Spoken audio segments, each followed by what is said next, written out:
So welcome back, everybody. My name's Andrew. And I'm Tiffany. And you're watching the Kelley's Country Life. All right, so on today's episode, we're going to do a little berry picking around the property. We have 50 acres here in North Florida, and it's loaded with wild, natural blackberries. But the last few years, they've been hard to pick. We've went through severe droughts or just had one thing after another that has led us to not get out and pick them. And actually, we had quite a bit of a drought this year, so they didn't put on very well, but we've started getting some rains recently, and it saved the last of the berries. You're going to see a lot of green ones today, red ones still putting on, but we're after those really dark colored blackberries. So the plan is to go out and get us a bowl full of blackberries. I've been wanting to make some jam. We're just going to try a very simple recipe that I've seen online.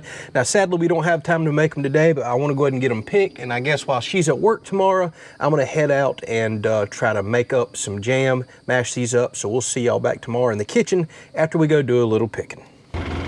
All right, so I'm already seeing a few out here, but the one things we have to be very careful for when you're in and around blackberries is snakes.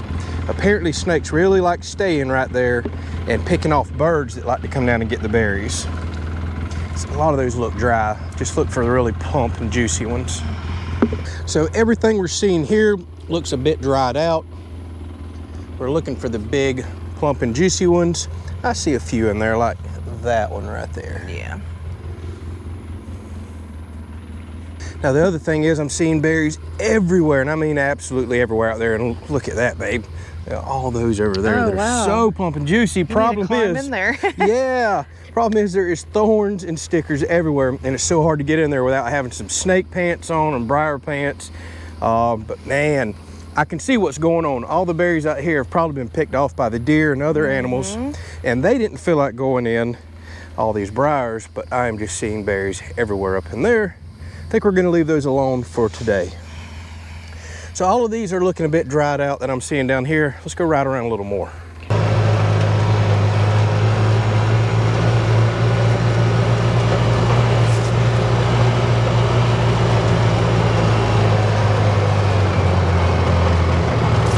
Okay, so we've just pulled up to another spot here that I think we can get in, and there is quite a few blackberries. None of the really big ones, but beggars can't be choosy today.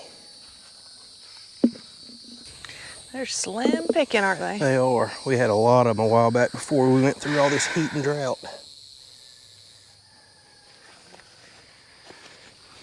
We normally have a lot more than this.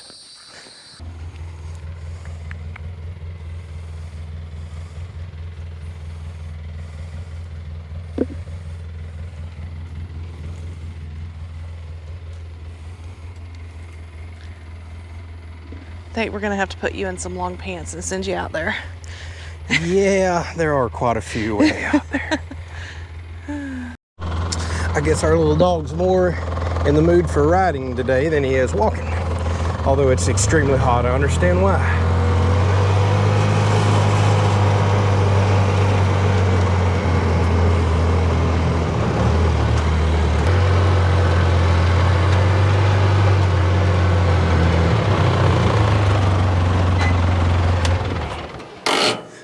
Now we're talking.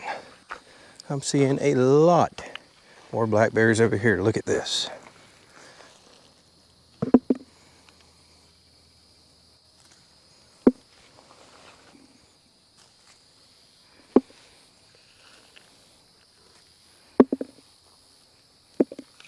All right, so it is next morning. I actually got up early this morning before the hot fireball sun came up, put on my blue jeans, and went out there in the briars to pick a few more. So I wound up getting 5 cups total of blackberries.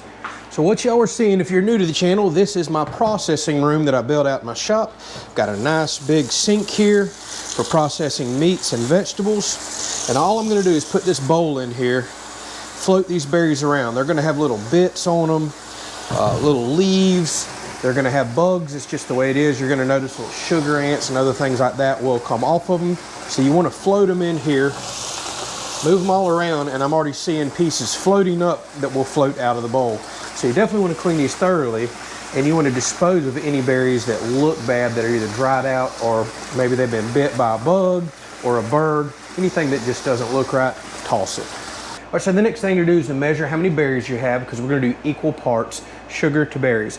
I've already measured them out. I have almost exactly 5 cups here, so we know to add 5 cups of sugar. Now, I am not using pectin for this particular recipe. Pectin helps thicken up berries and jam, but blackberries are naturally high in pectin and will tend to gel up on their own. Other types of fruits that you make jam out of will not, so a lot of people will add that pectin, but I like to avoid it if I can. So whenever you do the natural recipe with no pectin, most everything I'm reading online says you do equal parts sugar, and that does seem like an insane amount of sugar, but I'm seeing it everywhere, and I'm gonna trust other people that's done this far more than I have. So I'm gonna take basically what's a potato masher, or just a masher in general, and I'm gonna mash all these up in the bottom of this stock pot right here, and this is where I'm actually gonna cook everything down. So, nothing left to do but get to mashing.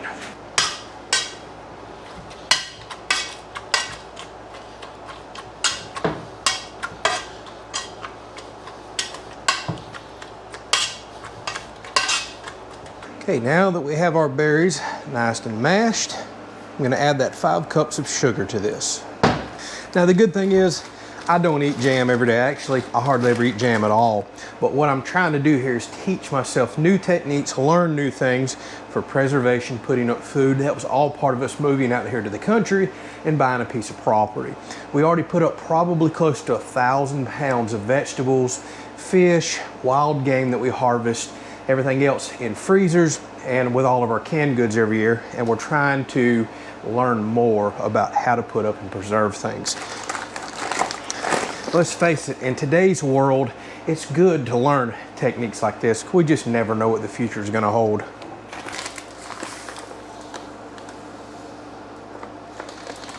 Now, if you're curious, there are low sugar recipes out there, but most of them that I've seen do require the use of pectin.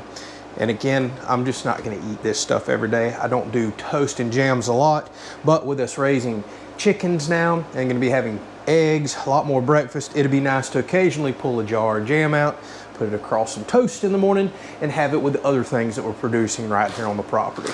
So ultimately what this sugar's doing is increasing the yield and obviously the sweetness. Some berries may not require quite as much, and some may. All right, so I just discovered that my microphone died. I had to charge that, so sorry that the audio is going to be changing throughout this video. So as you can see, we're out in our shop. We're not in some fancy kitchen. This is how we live, this is how we cook. Now, I could do all this inside, but it produces so much heat, I'd rather just do it out here in the shop. So what I've got going on here is my big pressure canner. I'm boiling several jars and lids in there just to sanitize them. I'll boil them about 10 minutes, then we'll take them out. Now, right here on this burner, that's on our dirty old gas grill, I have put the sugar and berry mixture, and what I'm trying to do here is actually get this to a boil or simmer, dissolve all those sugars and blend everything together. And I'm probably gonna simmer this for about 30 minutes until I see it gel up and give me the consistency that I'm looking for. But keep in mind, you're not gonna get a true gel up state until you let this cool off. But 30 minutes seems to be about right to simmer this to make sure everything gets nice and dissolved. And I'll come out here and stir this occasionally so it doesn't stick to the bottom or burn. All right, fresh off the burner. Like I said, it's been simmering for probably close to 30 minutes. I was just trying to remove some of the liquid, but hopefully y'all can see what we've got going on here. Now you can see it's nice and reduced. It's still relatively chunky, and if I hold the spoon out for a second, all the thin red liquid actually starts to gel up and harden as it cools off, and I like that it's still a little chunky. Now the only thing about using wild natural blackberries like I did, there's seeds and all in here. That's just part of it. When you go out and eat handfuls of them enjoying them, you get seeds. There's not really a whole lot you can do about that. Now, I think some of the blackberry bushes that you can go buy from nurseries and all that's been modified, I think they do have some seedless versions of those if seeds really bother you, but we're gonna make use of what naturally grows on the property. All right, so I've got my jars out. They boiled for about 10 minutes, nice and sanitized. So did the rings, and then I put the lids in at the very end to make sure everything was sanitized. Now, because we just don't eat a whole lot of jam, and I'm kind of experimenting with all this, I got a few very small jam jars that I'm gonna fill up since we occasionally eat toast, and then whatever's left over, I'll put some of these larger jars right here. So I'm just gonna take a ladle and my funnel. And we're gonna ladle this jam in without making too much of a mess, and I have a feeling I'm gonna make a heck of a mess doing this.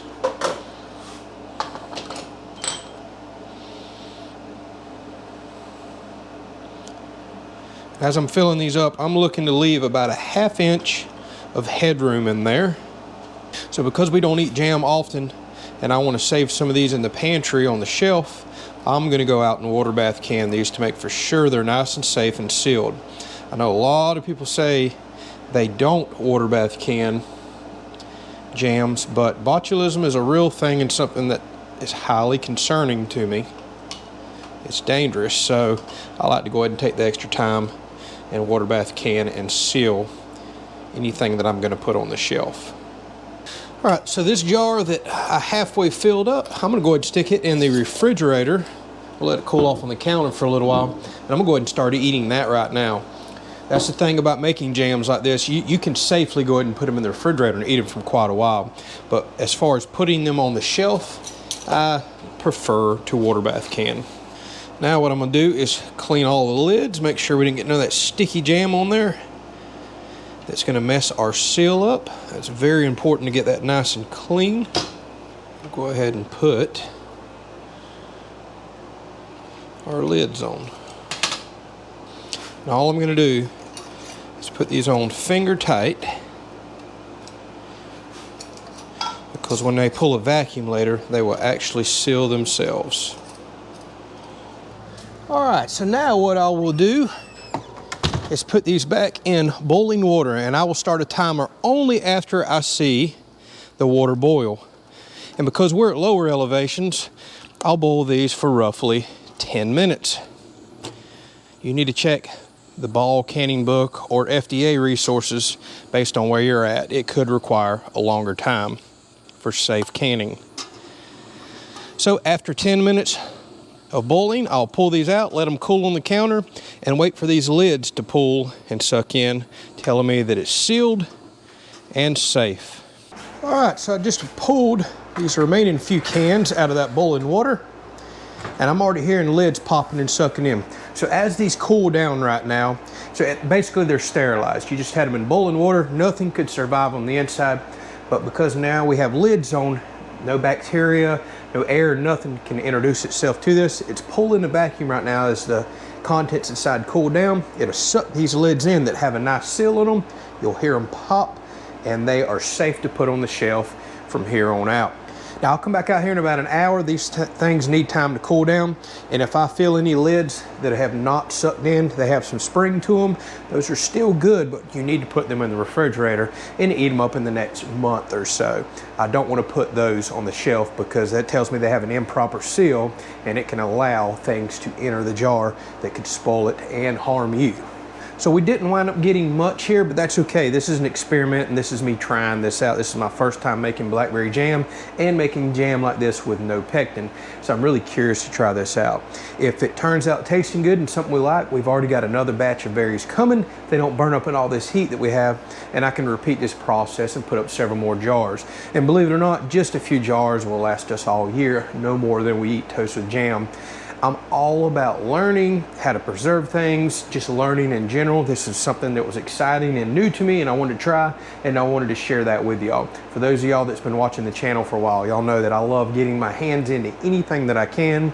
I absolutely believe in knowledge. This may come back and help me out sometime down the road, and we already do other forms of canning and putting up of goods anyways, but I just wanted to get into the jam side of things.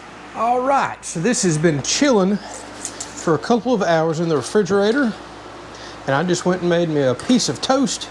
We're going to try this out. Wow. Yeah, this thickened up a lot. Oh wow.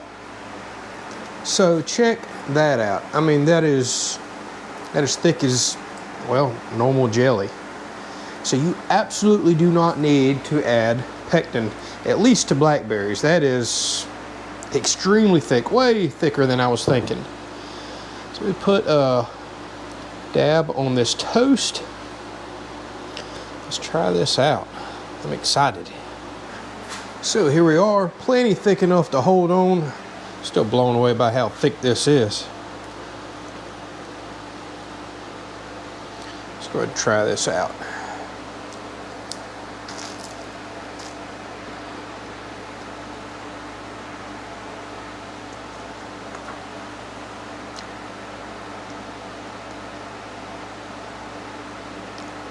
I think it's pretty good.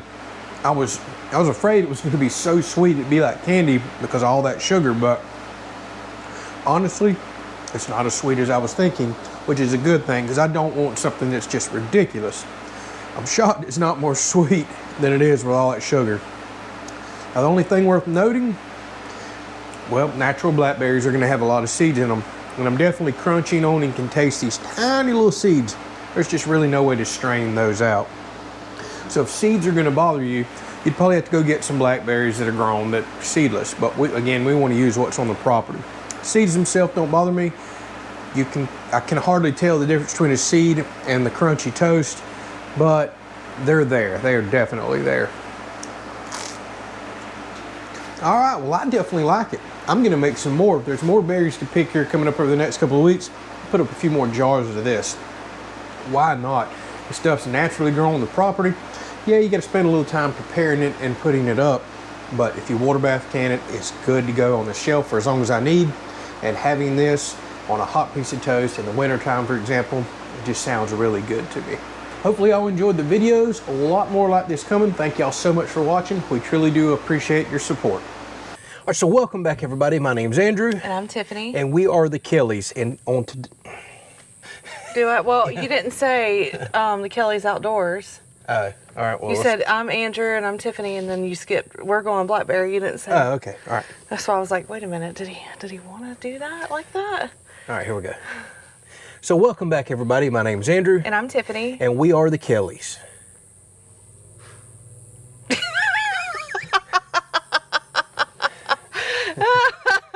I can't get it right today. All right, let's try one more time. Okay, ready? Yeah. So welcome back. Yeah. Welcome back. It's just gonna be one of them days, I do believe. All right, one more time. Okay. Ready? Yep. So welcome back, everybody. My name's Andrew. And I'm Tiffany. And you're watching the Kelly's Country Life. Yay. Okay.